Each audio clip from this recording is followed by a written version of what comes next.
আপনি বলছিলেন যে সেনানিবাসে যারা ছিলেন তাদের বিষয়ে একটা এক্সপ্লেনেশন দেওয়া হয়েছে, কিরকম এক্সপ্লেনেশন? আমার ঠিক মনে নেই, বলেছিলেন যে বেশিরভাগই পাসপোর্ট হোল্ডার, এক নম্বর কিছু ডিপ্লোমেট, কিছু যারা বিদেশ ওই ওই পার থেকে এখানে এসেছেন তারা শেল্টার নিয়েছিল, এই ধরনের একটা এক্সপ্লেনেশন বোধহয় সেনাবাহিনী থেকে দেওয়া যেটি হতো। জানানো হয়েছিল মূলত রাজনৈতিক আমলা পুলিশ কর্মকর্তা এনারাই হ্যাঁ, হ্যাঁ। বেশি মাত্রা, তো তারা তো অপরাধের সাথে নানানভাবে জড়িত, রাজনীতিক আমলা পুলিশ কর্মকর্তা। অতএব আমরা তো জানতেই চাইবো যে তারা কারা, কেন আপনাকে আমি বলি, আমি যে কদিন স্বরাষ্ট্র মন্ত্রণালয়ে ছিলাম, আমি কিন্তু দুজনকে সেনাবাহিনী আমাকে হ্যান্ড ওভার করেছিল। সেই দুজনের মধ্যে দুজনই এখন কারাগারে আছে, অত্যন্ত পাওয়ারফুল পিপল। কারা ছিল দুজন? ল মিনিস্টার একজন, আরেকজন আপনার যে উপদেষ্টা ছিলেন সালমান এফ রহমান। সালমান এফ রহমান।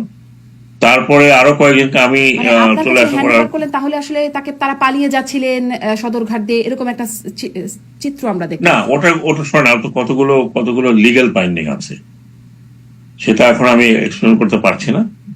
এটা উজ্জ্বল থাকুক, এটা যখন মামলাটা হবে তখন। তাহলে কি আমি শুধু এইটুকু একটু জানতে চাই, কারণ এটি নিয়েও সামাজিক যোগাযোগ মাধ্যমে অনেক আলোচনা হয়েছে যে এটি একটা স্টেজড, এই বিষয়টা আগেই সেনা মানে আইন শৃঙ্খলা বাহিনী জানতো যে তারা কোথায় আছেন, তাদেরকে গ্রেপ্তার করা হবে, এই বিষয়গুলো আগেই ছিল, জাস্ট ওই একটা যে চিত্র সেটি একটা স্টেজড চিত্র। এটি কি খুব হ্যাঁ, আমি জানি পুলিশ স্টেজ করে বিভিন্ন কারণে। আমি যদি একটা কারণ বলি, এখন এই ধরনের একজন লোককে যদি ধরা হয়, তাকে যদি বলে যে উনি অমুক জায়গা থেকে আমরা নিয়ে আসছি, এটা ওই সময়ে তার এটা কোনো অপরাধ নয়। পুলিশকে ইনভেস্টিগেশন করার জন্য, যেটা আমাকে এক্সপ্লেন করা হয়েছে, যদিও আমি সেটা আরো বিস্তারিত হয়ে দেখিনি, তারা আপনি দেখেছেন যে মার্ডার কেস অমুক জায়গায়, আপনার ওই বিশ্বাস হয় না যে একটা লোক ছিল রাজশাহীতে, তাকে বলে ঢাকায় মার্ডার করেছে। কারণ হচ্ছে so that the gentleman is not bathe. কারণ বাকি যে কোনো চার্জ আপনি নেবেন, অল আর বেলেবল অফেন্স। তো সেই বেলেবল অফেন্সটা যাতে, আমার যেটা মনে হয় পুলিশের, আমি একটা এক্সপ্লেনেশন করেছি, কাজে সেই জায়গাটাতে আমার মনে হয় যে পুলিশ হয়তো এই কারণে স্টেজটা করা উচিত নয়, কিন্তু কিছু কিছু টেকনিক্যাল কারণে হয়তো তারা এই ধরনের একটা স্টেজ করে থাকে, সো দ্যাট আপনিও জানেন আমিও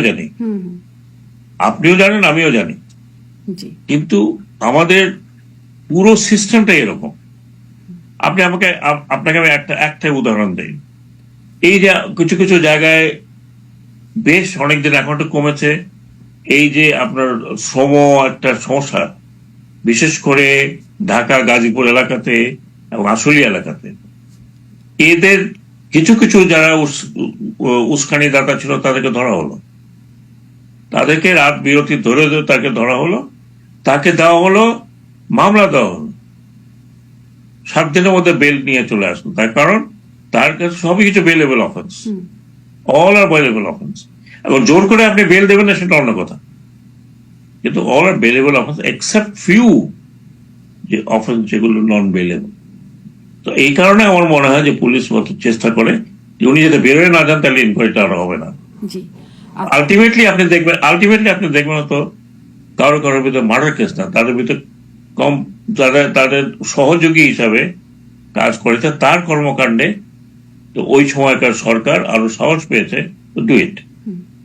তো এটা তো আছে, আইনের মধ্যেই আছে। আপনি যেটি স্পষ্ট করলেন, মানে দুজনকে হ্যান্ডওভার, আপনি আমাকে অনেক ডিফিকাল্ট প্রশ্ন করছেন। আচ্ছা, আরেকটু সহজ প্রশ্ন করবো একটু পরে। মানে দুজনকে সালমান এফ রহমান, আনিসুল হক, তাদেরকে হস্তান্তর করা হয়েছে, কিন্তু বাকি কারা সেটি কি আপনি জানতে চেয়েছেন যে যাদেরকে হ্যান্ডওভার করা হলো না তারা কারা?